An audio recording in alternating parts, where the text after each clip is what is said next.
Hola, hola, muy buena tarde, muy buen día. En el momento que estés escuchando o viendo esta grabación, bienvenido a otra sesión de los grandes maestros. El día de hoy vamos a hablar del tema de Krishna. Krishna es de verdad uno de los maestros que es muy bárbaro, es muy interesante su narrativa y obviamente, pues bueno, ya platicamos en la sesión pasada sobre Rama, ¿no? Y hacer esa introducción tan interesante que tenía que ver pues con los brahmanes, que tenía que ver con los drávidas y espero lo recuerdes, toda esa parte que pues de alguna forma fue vinculando al proceso de cómo los mismos brahmanes crearon un sistema de casta social, de casta sacerdotal, un sistema en el cual pues la gente no tenía como mucha opción, ¿no? De hecho, ellos, recuerda, son los que inventan la reencarnación y son ellos los que inventan las diferentes formas y estilos en los cuales se supone nosotros tenemos que servir y obedecer a la casta superior para de esta manera pues ir como evolucionando. ¿No? Ese es algo que como un brevísimo resumen para hablar en este caso, el dios Vishnu encarnándose en un cuerpo y convirtiéndose entonces en el primer caso, en el primer maestro, en Rama. Hoy vamos a hablar de Krishna y de verdad, en esta ocasión sí quisiera que te pusieras tu cinturón de seguridad aquí en tu cabeza porque recuerda, vamos a volvernos antiguos, vamos a volvernos sánscritos, vamos a volvernos personajes que vamos a ser por un momento como parte de una forma de pensar diferente tal vez a la que tenemos. Y es importante porque la verdad vamos a encontrar muchísimas coincidencias que en un momento pueden llegar a inclusive botar en la cabeza de muchas personas. Nacimiento virginal, anunciación por medio de ángeles, llegada por medio de pastores, pobreza extrema, quedarse sin padre, tener un padre que no es su padre. Hay muchas similitudes, e inclusive, bueno, vamos a empezar con la historia y te va a parecer muy interesante. Y también déjame decirte que dentro del proceso de los grandes maestros, hay muchos que sus nacimientos son contados de una manera, como puedo decírtelo, como exacerbada, como engrandecerlos, obviamente por la naturaleza del personaje que estamos hablando. Sin embargo, esta historia, quiero que te quede claro que es mucho antes de Cristo. ¿Ok? Entonces, vamos para allá porque te va a encantar lo que vamos a ver el día de hoy, porque vamos a hablar hoy del gran maestro Krishna, ¿no? Y de eso vamos a hablar el día de hoy, Krishna. Y pues bueno, hoy vamos a estar muy cerca del sagrado río Ganges, seguimos en la India, seguimos en esta zona como lo vimos en la sesión pasada con Rama, nada más que si recordarás, Rama nació en los cauces del río Indo y hoy vámonos al río Ganges, que también es. Tal vez es el río más sagrado de la India en este momento, ya que ahí pues se celebran ceremonias, ahí hay muchas historias basadas en ese río, hoy ya muy contaminado porque pues se hacen muchos rituales. Entre ellos son rituales de cremación y de soltar las cenizas en el río. Pero bueno, ahí estamos en el río Ganges. Estamos más o menos para que te ubiques un poco en la cabeza. Recuerda que de alguna forma también los tiempos son complejos, no son muy precisos, sin embargo, pues podemos poner un poquito de plasmar un poquito de idea, porque también es súper importante entender más o menos en qué tiempo estábamos y qué había, porque recuerda que la historia que nosotros conocemos, tú y yo, la historia que conocemos a nivel del el calendario gregoriano, el calendario juliano, existen muchos años perdidos y también la historia nos ha hablado de como pareciera como un paréntesis gigante, ¿no? Muy grande de tiempos, en donde creemos que las cosas antiguas eran como sin comprensión, como todo lo viejo es bruto, y no, permíteme, estamos hablando más o menos del octavo siglo antes de Cristo, o sea, 800 900 años antes de Cristo, en la India ya existían los devas. Los devas son como los estudiosos de los textos sagrados de Vishnu, ¿no? Y de hecho, allí puedes ver esa imagen, que esos son sus textos, o sea, 8 siglos antes de los hebreos, pues.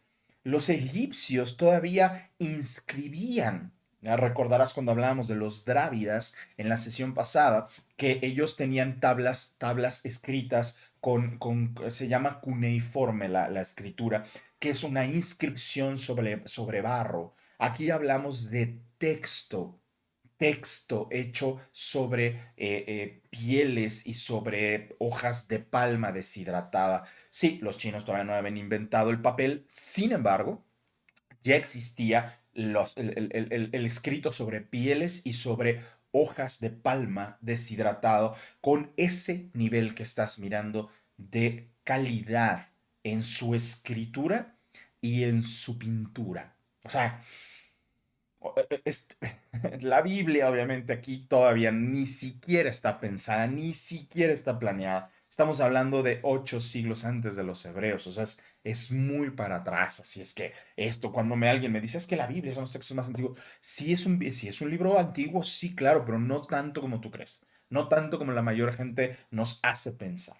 Y estamos hablando de la vida de Krishna como la encarnación del dios Vishnu. Y como su primera encarnación que conocemos a nivel histórico es Rama, y la siguiente, conocemos la 99, ya platicaremos cuando hablemos de Siddhartha Gautama, es Buda. Entonces entre ellos dos se encuentra Rama. No podemos decir con precisión cuánto tiempo es, sin embargo estamos hablando de entre Rama y Buda. Y ahí colocamos a Krishna. Krishna tiene una historia fascinante, fascinante. Hablamos de Madaura, ahí donde nació en la ciudad de Madaura, en la India. Y ahí en Madaura, que todavía existe, pues por supuesto que existe, de hecho es una ciudad que aquí puedes ver los dibujos, perdón, las fotos, son una es ilustración y está hablando de uno de sus templos, las otras dos son fotografías y puedes notar de verdad lo bello que es la arquitectura que tenían y lo antiguo. O sea, realmente es una ciudad muy antigua y todavía existe y la gente visita Madaura porque ahí es el nacimiento o el lugar en donde empieza la historia de Krishna. Después, con precisión no sabemos en dónde estaba, pero hay muchos indicios, ¿no? Y ahorita vamos a platicar. Ahí hablamos del rey Kamsa. El rey Kamsa, ese es ese rey que obviamente era un ario, era un rey ario, Brahman, por supuesto Brahman, con toda la regla, con todo el poder. Era un rey guerrero, era un rey de guerra, ¿no? De conquistar, era un rey que le gustaba conquistar los pueblos alrededor. Y el rey tuvo como podemos decir, como un conflicto con su gente porque era muy devoto, el rey Kamsa era muy devoto de los brahmanes, hacía todo lo que el brahman le pidiera y se enamora de la reina Nisumba. La reina Nisumba era más asiática, sus rasgos más asiáticos, sus ojos más asiáticos. Y ella es como impuesta, ¿no? Fue una imposición por parte del rey Kamsa a toda su gente, lo cual les pareció un poco forzado porque ella no tenía y no nació en la India, entonces era como complejo, ¿no? Era algo que su gente no estaba tan de acuerdo y de hecho por eso hay varias ilustraciones como la que puedes ver, en el cual se ve su gente como molesta, se ve como enojada. ¿Por qué? Porque fue como una imposición. Ella no venía sola, ¿no? Ni Zumba no llegó sola, sino llegó con un séquito de personas, llegó con un grupo, llegó con sus damas de compañía, llegó con un gran séquito y el rey Kamsa le abrió las puertas y fue, pues bueno, de alguna manera su esposa y eso es lo que pues el reino dijo, pues es su mujer, ¿qué vamos a hacer? El punto principal en esta parte es que, pues estamos hablando de los brahmanes todavía. Brahma, el Dios, la totalidad, este primer concepto de uno, tres, o sea, una divinidad trinitaria, una unidad trinitaria, en donde por supuesto está Vishnu, que recordarás que hablábamos que Vishnu es el que se encarna para poder vivir la experiencia humana y por esa razón, inclusive los mismos hindúes, hasta la fecha, todos los mismos hindúes, son muy amables con la gente porque no saben, en una de esas les toca el dios Vishnu y pues les puede ir como en feria si lo tratan mal. ¿No? Entonces, por eso es una cosa ahí como extraña. Entonces, estamos hablando de este Dios Padre, después de este Dios Hijo y obviamente Shiva, el espíritu que termina los ciclos. Esto que estoy hablando, la verdad es que no es nada nuevo. Sí ha habido una gran cantidad de personas que hablan muchísimo sobre de esta, pues aparente coordinación, pero solo que hay una cosa, los brahmanes son mucho más antiguos que los hebreos, que los judíos, que los cristianos, o sea, mucho más antiguo. En todo caso, si existiera alguna copia, pues sería de hebrea cristiana, porque además, por supuesto, por la cantidad de tiempo en el que se crearon la India, en el que se fue, por supuesto que pudo haber una permeabilidad del conocimiento. Sin embargo, ahora también hay que pensar que pues muchos, sobre todo los judíos y sobre todo la parte cristiana, que se habla de uno, ¿no? Que no son varios, es uno. Lo que ocurre acá con Brahma es que el mismo Brahma, dentro del proceso de explicación de los brahmanes, es uno que es tres. Y entonces, pues todos su gente decía, sí es uno, pero me pinta tres diferentes, pues entonces son tres distintos. Y jamás quisieron como ya aclarar este punto de que es una unidad trinitaria. ¿Ok?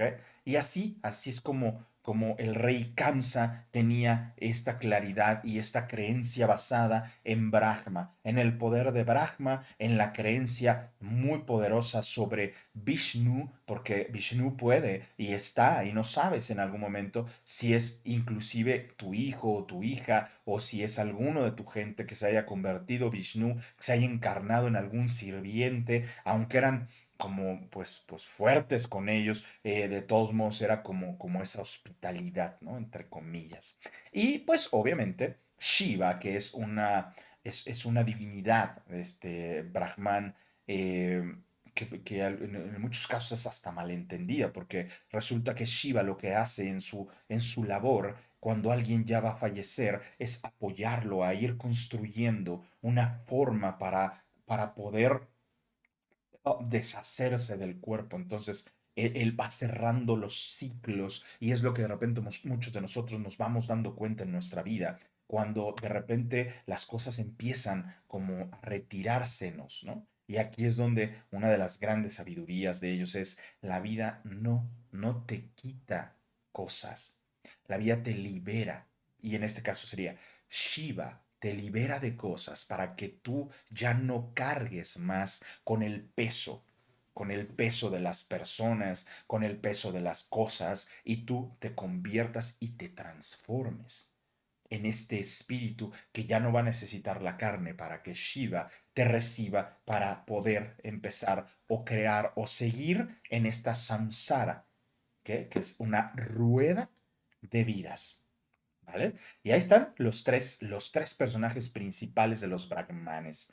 Y pues junto con estas tres, ¿no? Shiva, Brahma y Vishnu, junto con ellos pues, había muchísimas, ¿no? Un grupo casi interminable de deidades auxiliares, intendentes y menores. Hay que recordar que son los brahmanes los que, así como pusieron castas sacerdotales y castas sociales en la humanidad, también ellos explicaron las diferentes procesos y diferentes pues castas también de dioses. En el caso de ellos son 333,000 dioses según el libro de los cantos de los dioses. Entonces, es impresionante, ¿no? De hecho, hay una hermosa historia de uno de estos grandes rishis que platicando con su alumno, ¿no? El alumno le preguntaba a este gran maestro, Valyavalkya, y le decía, Valyavalkya, ¿cuántos dioses hay? ¿Cuántos dioses hay? Y Valyavalkia le contesta, pues hay 333.000, como está en el libro. Y dice, sí, sí, Valyavalkia, pero realmente, ¿cuántos dioses sí son así como, pues, quitando a los intendentes, quitando a las divinidades menores? ¿Cuántos hay? Y entonces Valyavalkia le dice, bueno, pues si te pones como así, pues son 333. Ok, Valyavalkia, pero si quitamos a los auxiliares, si quitamos a las divinidades menores, ¿cuántos realmente hay? Dice, bueno, pues si lo pones así, serían 33. Ok, Valyavalkia, pero si fuéramos así más objetivos y quitáramos de verdad a las divinidades menores, ¿cuántos realmente hay? Y Valyavalkia le contesta, bueno, si lo quieres ver desde ese punto, pues realmente son tres. Pero Valyavalkia le dice entonces, no lo detiene y le dice, mira, en realidad es uno. Y tú puedes vivir la parte de ese uno que te corresponde. Vive tu parte de Dios. Vive tu parte de divinidad. Vívela. Esto es algo que cuando estás en el hinduismo es la parte principal de comprensión, que tú puedes vivir la parte de divinidad que te corresponde. No que el punto de los 333.000, sino que te metas realmente a una vida en el cual expreses tu vida con divinidad. Pero cabe aclarar, y hay que aclararlo de una vez, los brahmanes son los que crearon este conglomerado. Y esto hace la creación de la divinidad trinitaria y todas sus divinidades auxiliares, intendentes, menores, y eso incluye a los ángeles y a los demonios. Los ángeles y demonios no son una creación cristiana, católica, musulmana, no, es Brahman. ¿Ok? Porque hay que tenerlo así como súper, súper claro. Y eso pues también nos ayuda muchísimo a ir entendiendo de dónde y cómo se va a ir configurando esta mentalidad y esta creencia, esta ideología que de repente empezamos a tener alrededor del mundo. Y como te dije, estamos metidos en el hinduismo con los brahmanes y pues Brahma, Shiva y Vishnu tienen una gran cantidad de deidades auxiliares, intendentes y menores. Pero esta es la Trinidad de la que preside este abigarrado Olimpo sánscrito. Son muchísimos, pero todos nacen de estos tres. Y pues el rey Kamsa y la reina Nisumba tenía algo muy interesante, porque la reina Nisumba, ella era sacerdotisa de Kali. Kali es la diosa de la muerte y la diosa de las tinieblas. Nisumba, pues era sacerdotisa, entonces, o sea, no nada más es como creyente de Kali, no, no, sacerdotisa por completo. Y es una religión, la diosa Kali es todo un seguimiento, es toda una ideología de verdad muy, muy abierta, muy, muy, muy haz lo que quieras, ¿no? Tú vive y haz lo que te dé la gana, ¿no? Inclusive, pues sí tienen algunos sacrificios de sangre, sacrificios humanos, inclusive depende alguna de sus diferentes maneras y formas. Puedes ver las dos ilustraciones y en todas contiene diferentes rostros, diferentes brazos, diferentes piernas. En cada uno de estos tiene artilugios y cosas de guerra. Es una diosa de guerra, es una diosa de violencia. Y pues ella se ingresa, ¿no? Ella ingresa a Madaura con el rey Kamsa y entonces empieza a haber un conflicto, como yo creo que en todas las parejas habría un conflicto si tenemos unas ideas tan polares, tan opuestas, ¿no? Un Brahma, Shiva y Vishnu y una diosa Kali también con sus raksasas, ¿no? Entonces ahí se convierte en algo muy complejo porque el ser humano tiende siempre a proyectar sus creencias, tiende siempre a pensar y a creer que lo que nos está pasando aquí también está pasando allá. Entonces, este conflicto de pareja entre el rey Kansa y la reina Nisumba se convierte entonces en un pleito divino entre Brahma, Shiva y Vishnu. Esta guerra divina por el poder entre Brahma, Shiva y Vishnu y sus devas, ¿no? Que son sus ángeles, contra Kali y sus Raksasas, que son sus ángeles, ¿no? Su equipo, llamémoslo así. Entonces, hubo un tiempo en donde Madaura comenzó entonces un declive. ¿Por qué? Porque si ambas divinidades entran en guerra, entonces ya no pelan al humano, entonces ya no intervienen a favor de cualquier cosa de que necesite el humano, ¿no? No sé, siembra resultados mejores, cualquier cosa que el humano haga. Y esta es una regla que también pusieron los brahmanes. Como ya hay un enfrentamiento en el más allá, entonces estamos desamparados. Y Madaura entró en esa sensación, en ese estado de sentirse abandonados por los dioses, porque tenía que haber esta como contienda entre estos dioses y había este paro. Y obviamente el pueblo pues no veía con agrado a Nisumba, a la reina Nisumba, no la veía con agrado y tampoco a Kali. Sin embargo, el rey Kansa, pues era su esposa y por lo tanto permitía que se hicieran rituales que el mismo Brahma o el Vishnu o Shiva no estaban tan de acuerdo. ¿Cómo sabemos esto? Pues porque a los brahmanes no les gustaba. Sin embargo, como era rey, no podían quitarlo. Y ahí surgió este estancamiento ideológico. Hasta que un profeta anciano y ciego, cabe aclararlo, todas los historiadores coinciden en que era ciego, al que el rey Kamsa le tenía respeto y verdadera fe. Él, en un trance de meditación, este anciano anuncia que cualquiera, para terminar con este conflicto divino, cualquiera de los seguidores de Vishnu o de Kali debería ofrecer su vida en sacrificio. Que así era la única forma de detener, de parar esta guerra. Esa era la forma, sí. En el momento que cualquiera de los creyentes, de los seguidores de Vishnu diera su vida, entonces Vishnu ganaba. Y si uno de Kali daba su vida, entonces Kali ganaba la guerra. Y así se iba a detener todo.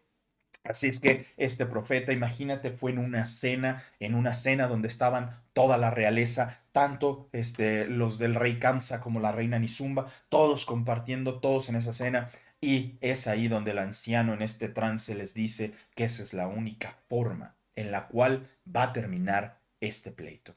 Y pues obviamente pues todos se voltearon a ver así como de, bueno, pues tú, ¿no?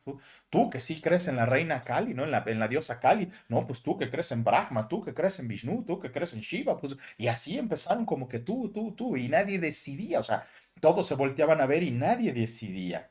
Y en ese momento, ella, una chica, una pequeña hermana del rey Kansa, la princesa Devaki, que además, princesa y virgen de Devaki, hermana menor del rey, de unos 16 años de edad. Sí, estoy hablando de Devaki, en la India. Y esta princesa se levanta y dice, yo creo en Vishnu y con gusto ofrezco mi vida para que este pleito termine, para que este conflicto se acabe. Obviamente el rey Kamsa se levanta y habla con Devaki y le dice, oye hermana, no, mira, esta cosa que pasa no tiene por qué afectar a la casa real. Deja que cualquier otro, un sirviente, un criado, deja que otro elija. O sea, nosotros no tenemos por qué pues, vivir este conflicto. O sea, tú y yo no tenemos pleito. Y Devaki le dice, por amor a Vishnu, yo ofrezco mi vida. Obviamente la reina Nizumba se levantó y dijo, pues si ella quiere, pues hay que hacer lo que ella dice, ¿no? Y entonces todo el mundo, no, pues sí, sí, Devaki es una princesa, es virgen, Vishnu la va a aceptar, y o sea, todo el mundo, ¿no? Ya sabes, obvio, ¿no? Alguien se ofreció antes que tú, pues entonces sin problema alguno. Entonces, pues eso hacen, ¿no? Entonces preparan la pira sacrificial, que esto es una gran, gran hoguera, ¿no? Para que ella se ofrezca al fuego en nombre de Vishnu. Y eso hace. Ya una vez puesta toda la madera, puesto todo, ella sin dudar se arroja al fuego, sin dudar. Entre, cuando ella se arroja, es entre el humo del incienso y el aroma de los perfumes que llegan unos devas, que son ángeles, y es elevada y es sacada del fuego. Y fue transportada por estos devas hasta, hasta dejarla a salvo en los bosques cercanos de Madaura. Es decir, que pues la toman, la levantan y la transportan hasta llegar, llevarla a uno de los bosques cercanos.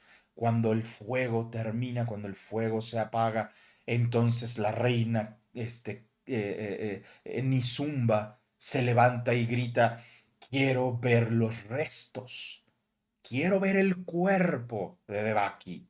Y así, solo viendo el cuerpo de Baki, voy a aceptar que haya ganado. Si no, fue un engaño y Kali ganará porque nos engañaron los Vishnu, en este caso porque ella se ofrece por Vishnu.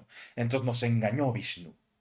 Y pues obviamente cuando se acaba el fuego, cuando no hay nada, pues no encuentran el cuerpo. No encuentran el cuerpo y entonces dicen, esto es un engaño, esto fue preparado por tu hermana, esto fue... Y entonces es el punto en donde gana la reina Nizumba. Fue transportada de Baki al bosque en las faldas del monte Meru. El monte Meru en la India es un monte, pues también es un monte, pues muy adorado, es un monte que la gente todavía lo sigue visitando, es turístico, es espiritual el lugar. Y en las faldas de Monte Meru, ahí se quedó. Y ahí la recostaron, bajo un manzano en flor. Quiero que vayamos tomando en cuenta varias de las historias que existen, pero esta historia es de 8 siglos antes, ¿vale? Entonces la dejan a Devaki, estos devas, estos ángeles, la dejan bajo un manzano en flor a un costado de un río cristalino. Al despertar, Devaki no siente ningún miedo. Comprende que Vishnu la rescató y que ahora esperaría para saber qué es lo que tenía que hacer. Vishnu me rescató, me puso aquí y pues ahora voy a esperar. Y ahí en el Monte Meru, que este es uno de sus... el Monte Meru mide 4.565 metros sobre el nivel del mar. Entonces es un monte bastante alto. Y todo ese bosque que puedes ver es que no sabemos en precisión dónde, pero sí podemos ver que está el río. Entonces sabemos que en sus cauces por ahí fue dejada bajo un manzano en flor de Baki. Este monte Meru, que es verdaderamente pues, muy parecido inclusive al monte Olimpo, y por eso también podemos ver como que hay algún tipo de similitud con todas estas historias también, ¿no? Y pues obviamente para la reina Nizumba gana Kali. Y entonces gana Kali sobre Brahma, Shiva y Vishnu. Y Madaura se convierte en una ciudad protegida por la diosa Kali, la diosa de la guerra, la diosa de la muerte. Y pues entonces todos los cultos y todas las ideologías que se basaban en Brahma, en Shiva o en Vishnu no eran ya bien vistas, ya no eran bien vistas. Y hay en el monte Meru. Vamos a poner aquí un corte dentro de la historia, porque eso se quedó en Madaura y ahí el rey Kamsa, la reina Nisumba, pues empezaron con estos rituales y con esta... De hecho, se considera que fue el momento más álgido de la violencia en Madaura y de cómo el rey Kamsa se convierte como en un rey muy, como muy cruel, ¿vale? Y del otro lado, en el monte Meru, Devaki ahí estaba, esperando. Obviamente, pues la dejaron bajo un manzano, podía comer manzanas, podía comer las hierbas, podía comer lo que tenía ahí a su alrededor. Y Devaki le reza a Vishnu en un momento de este, ¿y ahora qué hago? ¿No? Pues estoy aquí en medio del monte, ¿qué hago? ¿A qué me voy a dedicar ahora? ¿Qué voy a hacer? Y eleva su rezo al dios Vishnu para saber entonces qué tenía que hacer ahora. Y cuando terminó su rezo, cuando terminó su oración, sintió una llamada, no una voz que escuchara con sus oídos, más bien una llamada de su interior, que la guió a través del bosque por 7 días y 7 noches. Los historiadores también coinciden, y a mí también me parece muy lógico esto, que realmente no hayan sido 7 días y 7 noches, sino se refieren a un tiempo prolongado. No se refieren a que pasaron varios días en esta caminata, en este proceso de ir siguiendo, ¿no?, la llamada del interior. Porque acuérdate que no era una voz, no era alguien que le dijera, de va aquí por acá, sino ella fue presintiendo, presintiendo por dónde, y eso ayudó muchísimo a que Devaki encontrara un camino. Y así caminó por varios días, por varias noches, y se encontró en un claro del bosque, en una noche, se encontró sentado a Vasijta. Vasijta era un, un patriarca de una colonia de monjes, ¿no? En una sociedad que vivían en verdadero crecimiento espiritual. Vasijta, pues sería conocido como tal vez un santón. Cuando alguien tiene una vida de verdad santa, de espiritualidad muy alta y muere, se convierte en santo. Pero si sigue vivo y tiene esa vida de calidad espiritual muy elevada, que inclusive podría ser tal vez uno que otro milagro, que pueda integrar todavía, pero sigue vivo, o sea, que puede integrar milagros, que puede integrar conocimiento espiritual muy elevado, se le conoce como santón. ¿Ok? Para que tengamos más o menos idea. Entonces, él tenía una comunidad tanto de hombres como mujeres en donde la vida espiritual era muy, muy elevada. De hecho, Vasijta, cada vez que tenemos alguna imagen donde aparece Vasijta, siempre aparece en un costado Krishna.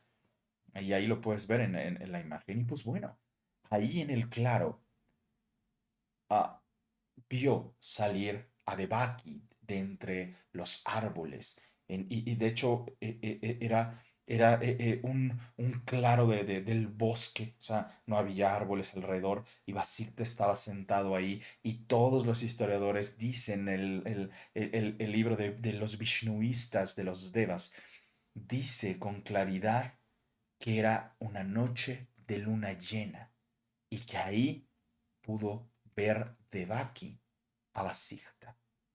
Y Vasijta, en cuanto la vio, cuando se acercó y la pudo ver de frente, Vasijta le dijo, viéndola a los ojos, bendita eres entre todas las mujeres. Oh, sí, sí, lo sé, va a pasar algo en tu cabeza en este momento.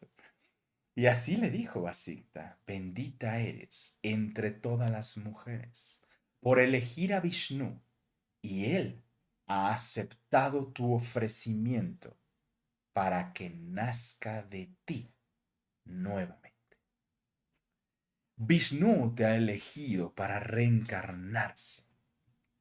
Estamos hablando que Devaki era una niña de 16 años que para ese tiempo, por supuesto, ya eran propensas a tener hijos, a casarse, o sea, ya no es que fuera una niña inocente que no supiera, o sea, más bien para el tiempo, así es como funcionaban las cosas, 16 años ya empezaban a ser casables, ¿no? Y de hecho, algunas hasta se consideraba como que ya estaban empezándose a quedar, ¿no? Pero bueno, ella era una princesa, se entiende, ¿no? Ese parte que querían como elegir a alguien humano bien, ¿no? Pero bueno, pasa toda esta situación y pues Debaki la ve, lo ve a Basigta y al escuchar su voz se da cuenta que él es como el que la estaba guiando. Pues le dice que cómo va a ser eso posible, ¿no? Debaki le dice, pero ¿cómo pueden hacer de mí si yo no conozco hombre? Bueno, pues aquí básicamente le estoy diciendo, pues, yo soy virgen, pues, ¿no? No he tenido ninguna experiencia sexual. ¿Cómo voy a tener un hijo? Pues bueno, estás hablando con un extraño en el bosque, ¿no? Estás hablando de alguien que genera una energía de confianza tan grande que obviamente pues aceptas, ¿no? Lo que está diciendo en el caso de Baki. Solo le pregunta, pero ¿cómo va a ser así? Y Basigta trata de explicarle de una manera hermosa, de una manera clara, qué es lo que va a pasar. Y le dice, una luz te llenará y de ella quedarás embarazada sin perder tu doncellez, sin perder tu virginidad. Así es como va a pasar. Y en ese momento, la luz, una luz, la invade y entonces el espíritu de Vishnu queda dentro de Devaki. Hermoso, ¿no? Es una manera muy bella de narrar un embarazo, ¿no? Y le dijo, le pondrás por nombre Krishna. Krishna, que significa Dios con nosotros de nuevo. Dios con nosotros de nuevo. Eso significa Krishna.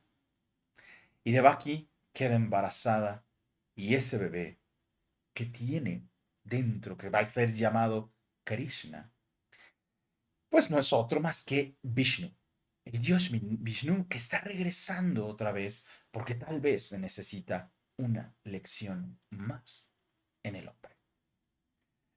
Es muy bello esto. Su embarazo fue normal, sin ninguna complicación aparente. Fue normal, los 9 meses, muy bien, perfectamente planeado y creado, ¿no? Ya digo, planeado, ¿no? La duración del mismo, de este embarazo, los 9 meses, fue lo que duró su doctrina para Devaki. Porque acuérdate que ella de alguna manera ya era vishnuista, porque por eso se ofrece por el dios Vishnu. Sin embargo, pues, ¿cómo cuánta magia, cuántas cosas pueden ocurrir en una situación así? O sea, ella de Baki es el milagro, ella es el milagro, está ocurriendo en ella. Ella vivió toda esa luz, vivió todo ese proceso. Y así es como fue adoctrinada por Basikta para explicarle qué significa ser la madre de un Dios encarnado. Eso es muy complejo, enseñarle, irle enseñando qué es y cómo puede tratar a un Dios encarnado, porque así va a ser. Basikta, en una meditación, comprende, se conecta y comprende que el rey Kamsa y la reina Nisumba están buscando a Devaki. Porque acuérdate que pues, no encontraron el cuerpo, entonces dijeron, esta se fue para algún lugar y la tenemos que encontrar.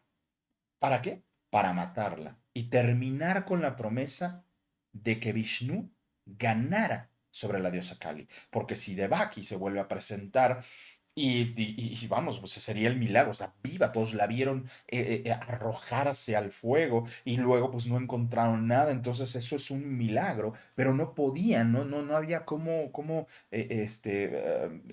solidificar o consolidar ese milagro, así es que lo que hizo el rey Kamsa y la reina Nisumba fue hay que buscar un cuerpo. Hay que buscarla, debe estar viva, vamos a matarla y con eso se acaba la posibilidad de que Vishnu gane sobre la diosa Kali.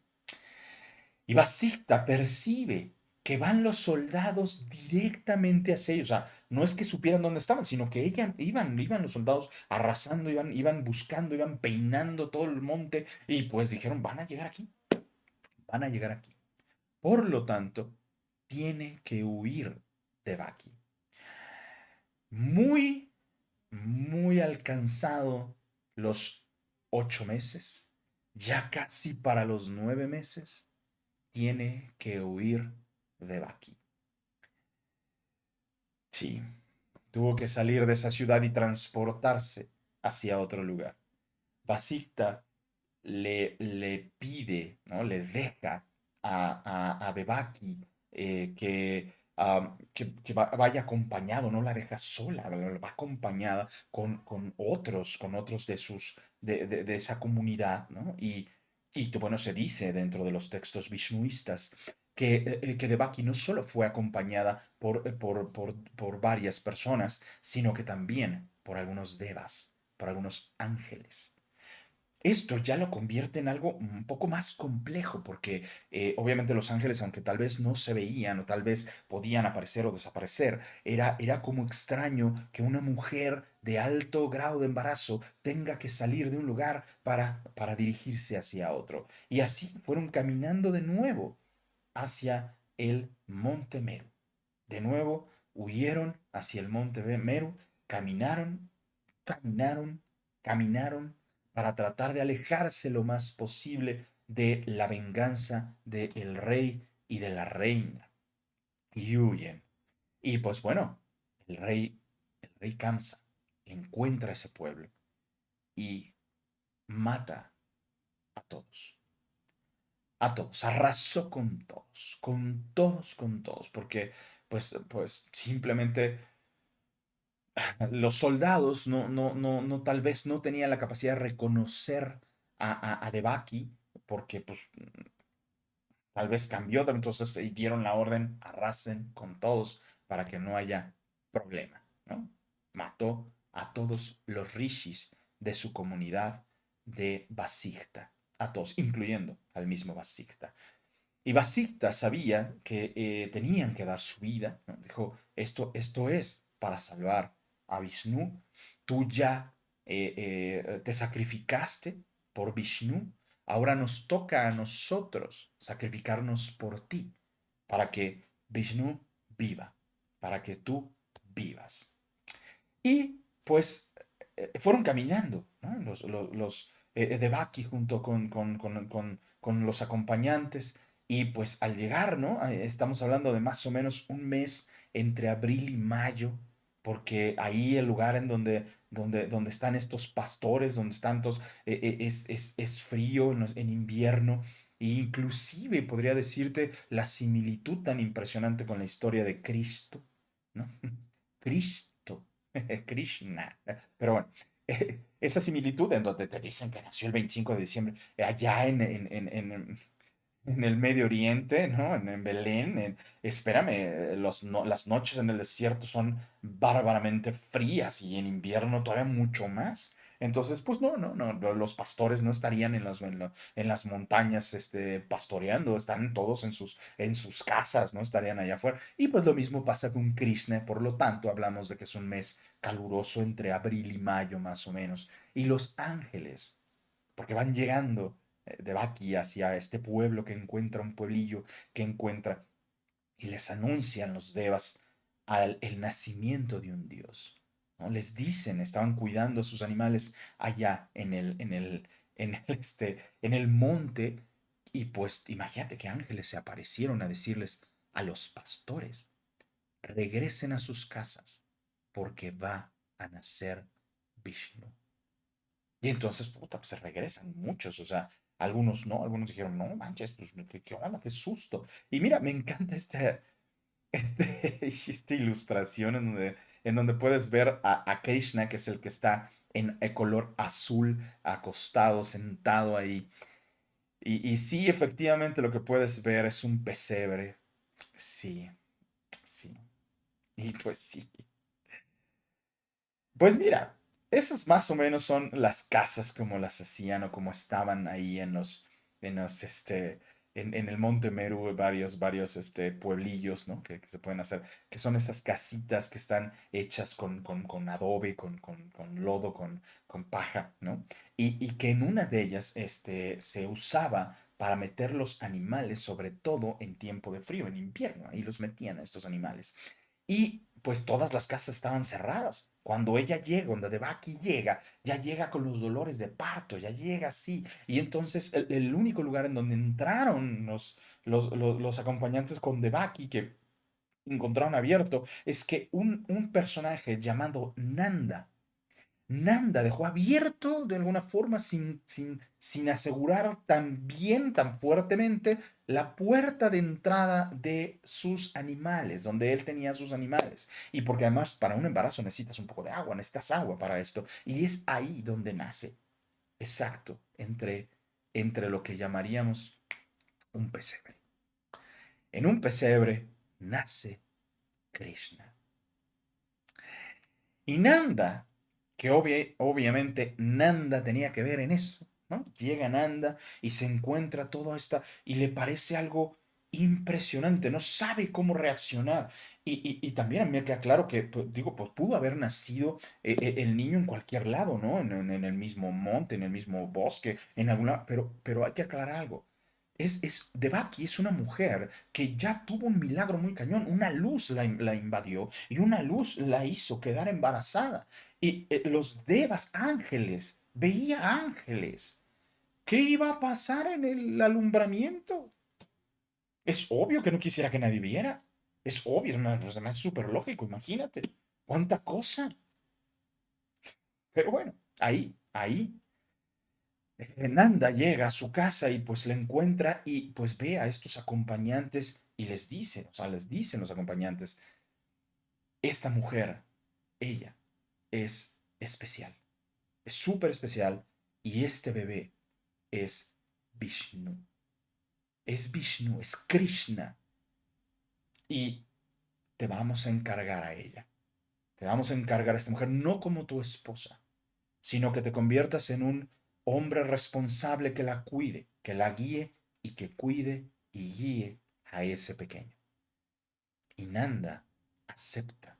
Nanda se convierte entonces en el padre putativo de Krishna. Se convierte en ese padre que en un momento va a ser un padre guía y un padre amoroso. Y pues se van. Los rishis les dicen, nosotros ya cumplimos con nuestro destino, ahora tenemos que regresar con nuestro pueblo y pues compartir el final que ellos compartieron y que ellos vivieron y se ofrendaron por nosotros. Y se van y dejan a Devaki y a Krishna en la casa de Nanda.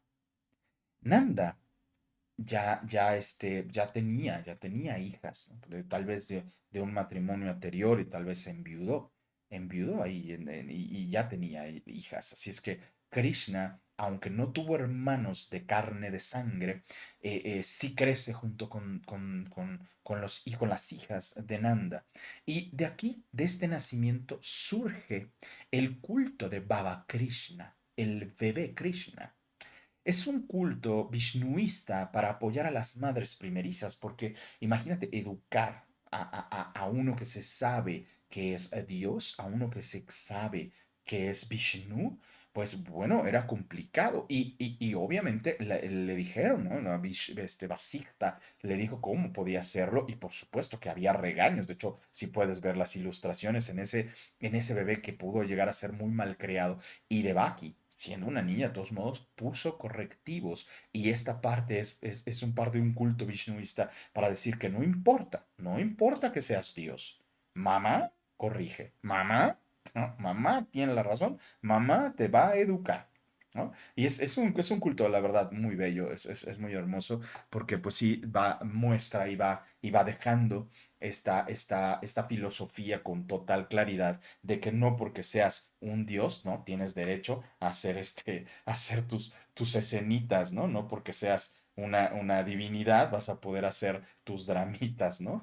Entonces, eso en lo personal, a mí me gusta ese culto de Baba Krishna. Y pues bueno, te digo, crece como hermano de las mellizas Nigdali y Sarasvati. Sarasvati y Nigdali, hermanas mellizas de, de Krishna, ¿no? Y pues empezó a crecer en esa comunidad. Los demás preguntaron qué pasó y todo, y Nanda se convirtió en un padre, en un, llamémosle esposo, porque la aceptó y la respetó, hasta donde todos los textos vishnuistas dicen que la respetó, que ella pues, era como su esposa. Sin embargo, Nanda respetó totalmente a Devaki. Y así fue creciendo Krishna en esta comunidad de total campesinos. Campesinos, así los de abajo. Acuérdate que abajo de los campesinos son ya la servidumbre, los drávidas, los sutras, los intocables. Bueno, estaba Krishna como campesino completamente. Y Krishna físicamente era muy fuerte y tenía habilidades de inteligencia. O sea, no nada más era fuerte, sino también inteligente. A los 12 años de Krishna, 12 años que cumplió Krishna, por si hay otra similitud, ¿no? Pues digo, hoy estamos, esto estamos hablando de 800 o 900 años antes. ¿Ok? Bueno, entonces Krishna, pero a los 12 años de Krishna, Devaki vuelve a orar, vuelve a elevar el rezo para saber qué hacer. Ya nació el bebé. ¿Ahora qué? Es muy complejo en el caso de las historias de los grandes, cómo tratar el tema de los padres. Porque obviamente el padre es el que trajo a la vida a este, ¿no? A este bebé, en este caso, a esta divinidad. Por lo tanto, pues el padre siempre va a ser pues mayor a la divinidad misma, porque pues él la trajo, ¿no? Entonces casi siempre puedes notar que entre todos los grandes maestros, prácticamente o la mamá o el papá desaparecen de la historia o mueren, ¿no? Entonces, pues bueno, en este caso, en la historia que nos cuentan los vishnuistas, los que también pueden ser llamados los Hare Krishna, ¿no? Los Hare Krishna, nos dicen que pues Devaki a los 12 años, perdón, a los 12 años de Krishna, Devaki levanta otra vez una oración para pedirle a Vishnu. En este caso, fíjate que sí coinciden las historias en que Devaki estaba hablando con una ilustración de Rama. Rama, que fue Vishnu antes, ¿no? Y le decía, o sea, ¿qué hago? Ahora, ¿cuál es mi papel? ¿Cuál es mi papel? Y dice que con la luz de la vela en la que se encontraba en ese cuarto, esa luz empieza a crecer y proyecta una sombra. Y esta sombra no es ni nada más ni nada menos que Vasijta. Vasijta le dice a Devaki, es cierto, tu tiempo ha terminado en esta historia. Es tu momento de venir conmigo. Yo te guiaré por el sendero para que vayas a este cielo de los tushitas. Los tushitas son los, como los santos más elevados, ¿no? Lo más elevado a lo que puede llegar un ser humano en una santidad, los tushitas. Y Devaki solo le dice, permíteme, déjame despedirme, Vasígata. Y Vasígata le dice, adelante. Se despidió de Nanda. Le explicó, sé que has tenido respeto ante las cosas que has visto y que no he podido explicarte. Y hoy es otra de estas. Tengo que irme y no regresaré más. Te encargo a mi hijo. Cuídalo, crécelo. Nanda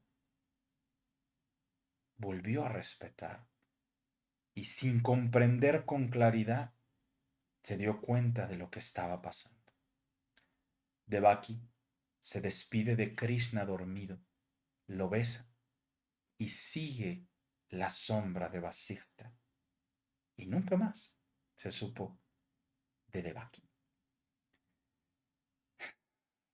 Al otro día, Krishna se levanta, pregunta por su mamá, ¿dónde está mi mamá?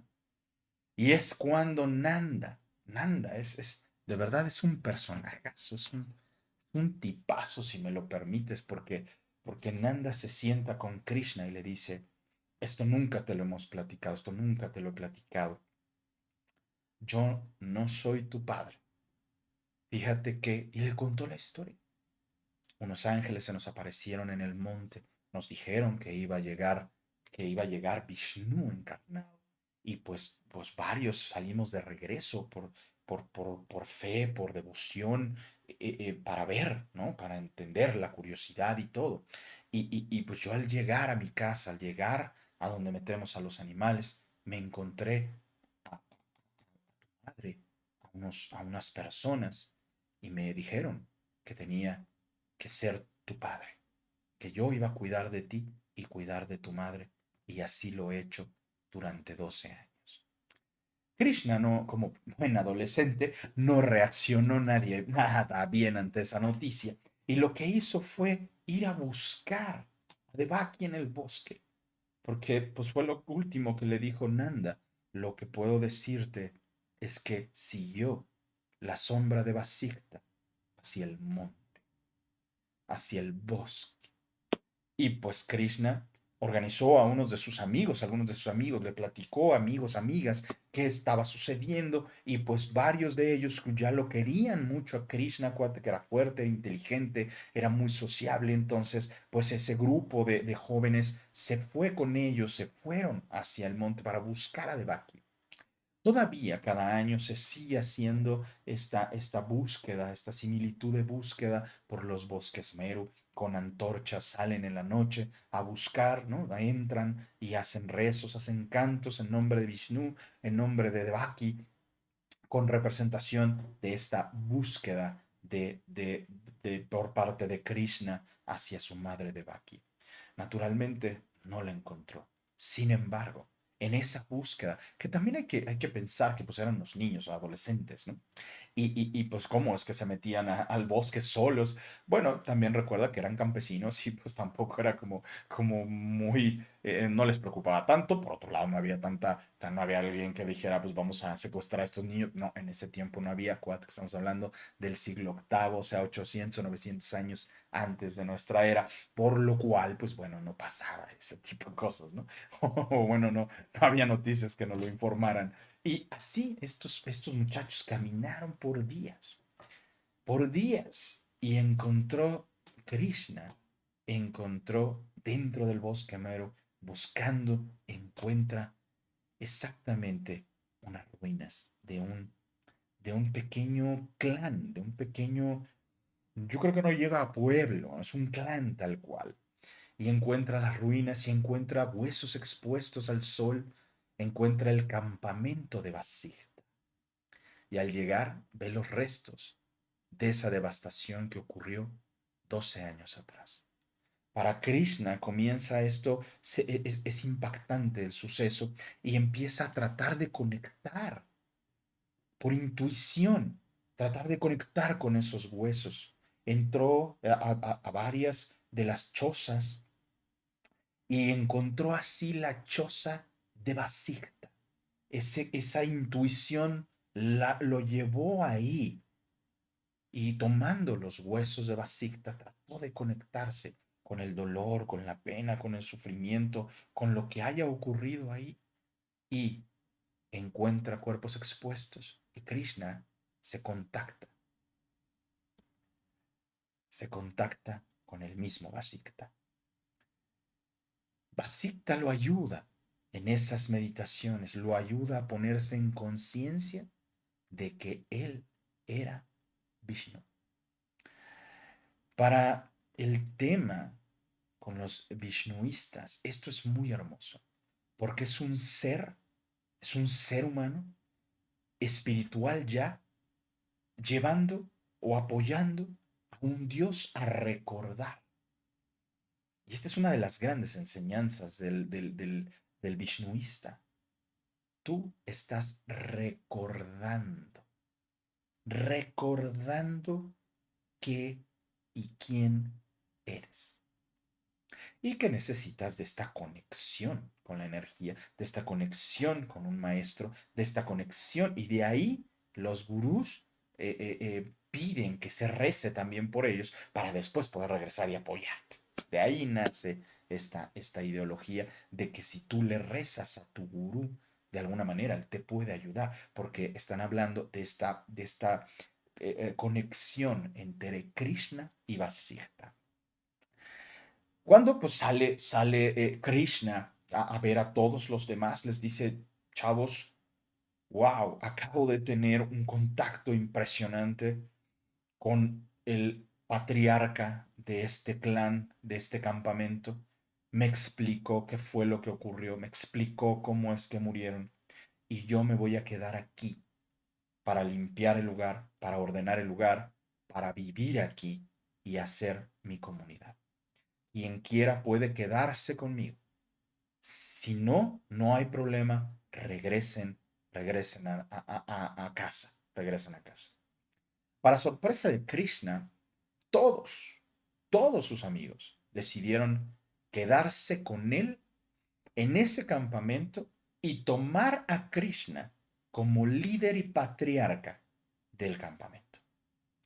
Así es que a los 12 años, Krishna comienza esta conexión con Vasishtha para empezar a entender quién es él, este estudio interno, este estudio del espíritu, este estudio de la esencia, mediante esa conexión que ya había alcanzado con Vasishtha. Vasishtha le explica con amor, con devoción, quién es y qué hace, cuál es su existencia, para qué es Vishnu en esta ocasión. Y pues comienza ese aprendizaje y ese crecimiento espiritual. Y pues así es como crea Krishna su pueblo y él se convierte en el líder de este clan. Comenzó a despertar sus poderes internos, comenzó a despertar su comprensión y su conciencia interna. Y esto lo llevó a algo verdaderamente hermoso, porque era una comunidad muy bella, muy grande. Obviamente el rey Kamsa, la reina Nisumba, como ya habían exterminado por ahí, pues ya no pensaron en regresar. Ya no consideraron que había sido un peligro, tomaron que había muerto, ¿no? Que había muerto de Baki entre esa matazón y pues así lo dejaron. Y Krishna se casa con Radha. Radha, una pequeña, una amiguita de ese mismo lugar. Ya sabes, no es otra más que la diosa Lakshmi, la eterna esposa de Vishnu. El amor desencarnado, espiritual, esencia de Lakshmi. Y pues bueno, la verdad es que en ese momento, además todas las historias cuentan, tanto en el Vishnuismo, en los textos védicos, que Krishna vivió extremadamente feliz con Radha. O sea, Radha era la esposa, así, era una pareja perfecta y que está súper padre esa unión. Y ahí Krishna, con todas las enseñanzas y el recuerdo de Vasishtha, comienza a conectar, comienza a entender que sí, efectivamente es el dios Vishnu y empieza a predicar el amor universal. Recuerda que Rama, con la sesión pasada, Rama, su enseñanza principal fue de la igualdad, de la hermandad. Somos iguales, inclusive incluir a los drávidas, que eran animales de carga, humanos o monos, decían, ¿no? Monos con peligrosa apariencia humana. En este caso, Krishna comienza a hablar del amor universal. ¿Ok? Y eso estaba fuera de la ley de los brahmanes, obviamente. Obviamente. Por lo tanto, los brahmanes son los que comienzan a buscar a Krishna. Porque, ¿cómo hay un tipo hablando de que el amor es universal, que está para todos, la igualdad? ¿Cómo se atreve?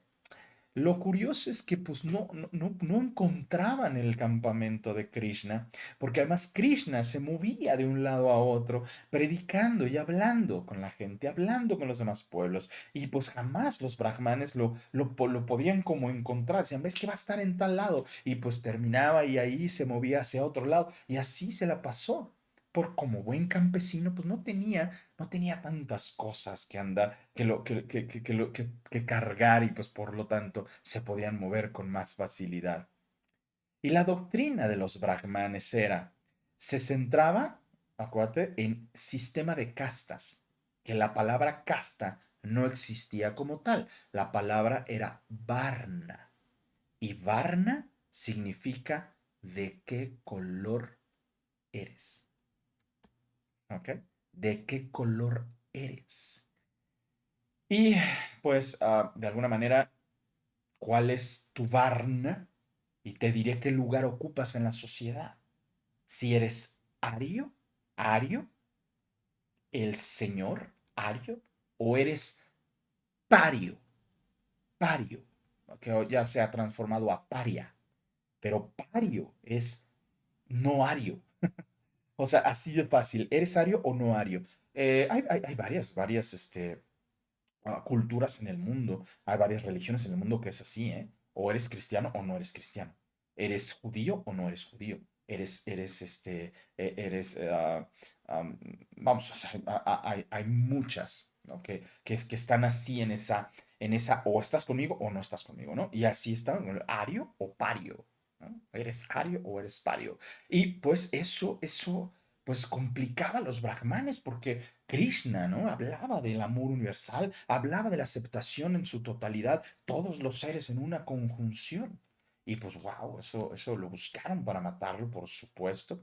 Y eso es algo súper fuerte. ¿Qué conocimiento de Krishna tenemos, directo de los textos vishnuistas? ¿Qué nos pudo o qué nos entregó, en este caso, el dios Vishnu a través de Krishna? Lo que nos dijo. Sé que el espíritu es inmortal y divino. Eres inmortal, nunca mueres. Sé. Fíjate que esto es algo que es muy bello en el caso de la explicación, como lo muestra Krishna, porque habla de un saber. Sé. No te dice eres, no, sé. Sé, lo sé. Sé que el espíritu es inmortal y divino. Ese es el objetivo de las enseñanzas de Krishna, que lo sepas, que lo vivas, no nada más como un texto que lees y relees, una oración que dices una y otra vez, sino que vivas este proceso. Sé que naturalmente se vive una samsara, una rueda o un ciclo de existencia y que estamos unificados karmáticamente a esta rueda hasta romper el ciclo y salir de ella. Sé que naturalmente, por precios y consecuencias, se vive una samsara. ¡Guau, eh! Sé que a través de estas vidas se perfecciona el amor, se perfecciona en el amor, se perfecciona uno en el dolor y se perfecciona en la perseverancia. Quiere decir que no es que tengas que vivir el dolor, sino que tú te vas perfeccionando y eliges amor, dolor, perseverancia. Amor, dolor, perseverancia. Puedes elegir volverte un ser perfeccionándote a través del amor. O puedes elegir otro camino, el dolor. O puedes elegir la perseverancia. El sufrimiento, como dijo en su siguiente encarnación Vishnu mismo, es opcional. Puedes, a través del samsara, perfeccionarte en el amor, en el dolor y en la perseverancia. Que también puedes entender perfeccionarte en el arte de amar, pero también puedes perfeccionarte en el arte de producir dolor. o en el arte de la perseverancia. Yo creo que aquí hay un conflicto como ideológico, porque muchos de nosotros creemos, ¿no? Y estamos en la cabeza con la ideología de que se tiene que sufrir para crecer, se te tiene que doler para crecer. Y bueno, tal vez una de tus decisiones en esta samsara en la cual estás es que te estás perfeccionando en provocar dolor a otros. Y observa el mundo. Nos estamos perfeccionando en de verdad provocar miedo, dolor. Pero hay otros que lo que hacen es perseverar, perseverar y para perseverar en una de estas decisiones de esta rueda samsárica, terminan buscando tener un cuerpo con algún tipo de deficiencia para poder crecer y perfeccionarse en la perseverancia. Muy muy pocos en el amor, pero puedes elegir. Sé, nos dice Krishna, sé que el espíritu queda liberado de las reencarnaciones. Cuando tú llegas al punto de perfeccionamiento, quedas liberado de las reencarnaciones. Y ya no, si tú quieres, ya no regresar nunca, nunca más. Sé que solo el espíritu liberado regresa solo por amor. Solo por amor. Si no, ¿para qué?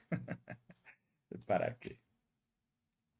Así llegó Krishna a la edad de 90 años vivió Krishna. 90 años. Wow, es la verdad. Es súper hermoso ya llegar a un punto en donde podemos ver a uno de los grandes, grandes maestros de vejez, o sea, viejito. Yo no sé por qué nos encanta esta ideología de los maestros con dolor y enfermos. No, no, no, pues ya vimos que Rama también llegó a una vejez bastante interesante.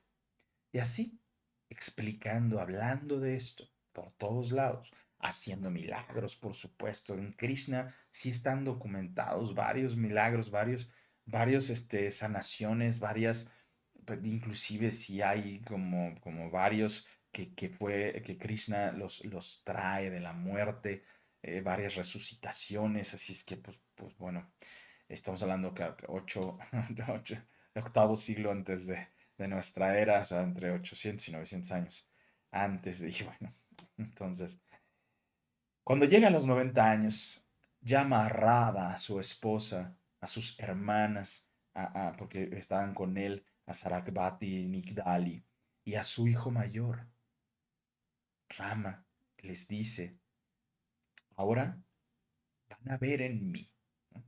Van a ver en él el proceso natural de terminar con la vida. Van a ver enfermedad, pero que esto no significa más que un momento, un espacio pequeño, porque la vida es eterna. Van a ver que mi cuerpo se deteriora, que mis órganos empiezan a presentar fallas y esto es súper natural. Y me voy a ir y voy a terminar. Les pide que llegado el momento, cuando él fallezca, cuando su cuerpo se desprenda de su energía, de su espíritu, que quemen sus restos. Quemen los restos. No me entierren, quemen los restos. Y así pasó. Se despide de todo. Eso es hermoso, porque cuenta este texto vishnuista que se levantó antes del sol para ver la salida del sol y despedirse de esos primeros rayos del sol, despedirse del bosque, de sus habitantes, de sus animales, despedirse de su pueblo, de cada uno de ellos. Y en el atardecer, de nuevo regresar al monte para despedirse de los animales nocturnos, para los animales de la tarde, y ver los últimos rayos del atardecer. Es muy hermoso. Sube a una colina a despedirse de la naturaleza, del viento, de los animales y a ver el ocaso. Cuando cae el sol, en el último rayo del sol, Krishna muere. Cuenta la leyenda que en ese momento, cuando entra el último rayo del sol, una flecha silbó en el cielo y cayó en el talón derecho de Krishna y se desangró. Qué interesante que sea el talón, ¿no? Hay como varios personajes históricos que su talón fue complejo, ¿no? Fue complicado. Un cazador furtivo, dicen, que fue el que confunde, ¿no? Confunde a Krishna con un venado. No, no sé por qué, ¿no? Pero bueno, que cazaba venado sin permiso de los que ahí habitaban, confunde a Krishna con un venado y lo mata. Y sin aparente intención, mató al maestro. El nombre, fíjate, el nombre del cazador es Gara, porque aquí a mí me surgió como, bueno, qué, o sea, qué coincidencia, ¿no? Qué precisión, ¿no? En todo esto. Pero hay una historia. Fíjate que el nombre del cazador, que fue lo primero que me pasó. Si saben que fue un cazador y que estaba cazando venados sin permiso, pues todos seguro saben quién era, ¿no? Entonces, pues bueno, me di a la tarea de investigar y efectivamente me costó bastante trabajo encontrar, pero llegué al cazador. El nombre del cazador es Gara. Gara ya es una... más bien, Gara se fue desdoblando en los diferentes lenguajes y a nosotros ya no nos llega como Gara, sino nos llega como Gera. ¿Ok? Gera. Y Gera es algo que es muy interesante porque la palabra Gera es de vejez. ¿Ok? Gara en sánscrito significa vejez. Ahora, vamos a ver la historia. Al caer el último rayo del atardecer, Gara mata a Krishna. La vejez. Muere de viejito. ¿Ve? La Gara que se transforma en geriatría. Geriatría. Los que cuidan a los ancianos, a los ya vividos. Entonces, fue la vejez. No fue una flecha furtiva que cayó y lo desangró y murió tristemente. Bueno, desangrado. Esto. No, no, murió de vejez. Oye, le dio tiempo de despedirse de todos, les dijo a todos, van a ver que mi cuerpo va a entrar en este proceso y resulta que lo mata un cazador furtivo. No, pues no, no coincide, solo que pues es parte, a mí me gustaría más que dijeran en el último rayo la vejez, ¿no? Se fue con la última luz y listo. Krishna se despedía a los 90 años, sabiendo que sus tiempos se terminaban, y les dijo a todos, volveré. Una de sus enseñanzas más hermosas de Krishna es, el bien no es una serie de acciones buenas, sino un modo de ser. Tú sé el bien. No hagas acciones buenas una tras otra. Sé, sé el bien. Y esa es la enseñanza del gran Krishna. La siguiente sesión, ¿no? El siguiente gran maestro, pues es Siddhartha Gautama el Buda. Siddhartha Gautama el Buda, que también es otra encarnación de Vishnu. Entonces, ahorita, pues acuérdate, estamos todavía en la India. Después nos iremos metiendo poco a poco hacia los diferentes lugares del planeta para encontrar a estos grandes maestros y hablar con ellos. Si tienes, ya lo sabes, alguna duda, algún comentario, puedes hacerlo directamente en el chat o lo puedes hacer a través de el WhatsApp, mi WhatsApp de Víctor Portela, y pues ahí vamos a poder, te voy a poder resolver varias dudas o inclusive podemos hacer una videollamada para poder aclararte algunas cosas que tengas como duda. Y pues bueno, pues muchas gracias. Esto fue Krishna el día de hoy de los grandes maestros.